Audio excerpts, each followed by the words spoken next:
2009, crashes claimed 550 lives on Maryland roadways. A majority of these crashes were caused by speeding and distracted driving. And these are also two major reasons for crashes in our work zones. Since 2000 in Maryland, there have been an average of 2,646 work zone crashes each year, injuring more than 1,400 people and killing 12 people each year. We're kicking off Safety Awareness Week this week, but I think it's important for me to remind the public, the traveling public, that this is not about 1 week or 1 month. It's about the whole year round. As you work in work zones or travel through work zones, it's important for you to stay alert and follow the rules. Too many people die in our work zones, and one thing that is often forgotten is that 85% of the time, it's actually the driver or passenger that may perish. Of course, the other 15% are the workers, and we will not be satisfied until we bring that down to 0 deaths and 0 injuries in our work zone. The Department of Transportation is involved for a number of reasons. Obviously, the State Highway Administration, which is part of the department, is responsible for making sure that our roads are safe, along with our Motor Vehicle Administration. And work zone safety has really become a critical issue.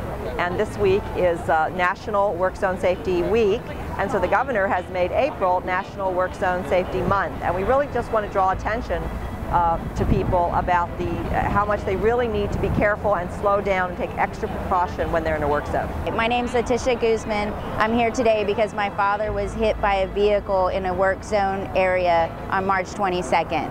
And so I wanted to come out and let everybody know that you need to slow down and be patient while going through those work zones.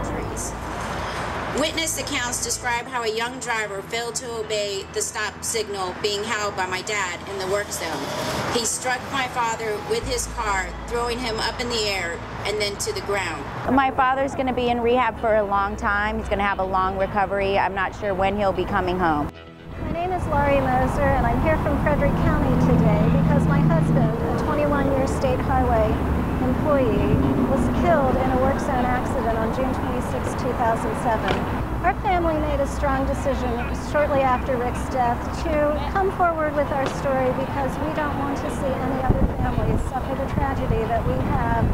We were a loving family, our loss is huge, and it hurts our hearts to even think that another family could go through this. Our frontline workers are the backbone of SHA operations, and my mission is to continue to do everything possible to protect them. Whose life is on the line? The better question is whose life is not on the line. We need the public to be aware of how important it is to be concentrating when they're driving all the time, but specifically through work zones, because there's constantly workers out moving around in the work zones, and if they're not paying attention on their cell phones, texting, even having general conversations, paying attention to the radio is a distraction that can cause a major catastrophe. We look at our employees as our family, and they're the asset that makes us the company we are, and we can't afford to have them or their families injured in the pursuit of their work. So that's our foremost objective and our priority.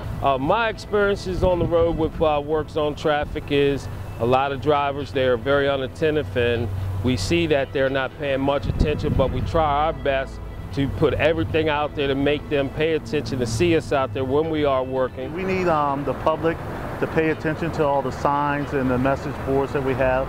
Watch their speeds, definitely slow down when they come into a work zone. Mainly just to be aware of everything that's around you, to keep us safe, and our lives are on the line. My life is on the line.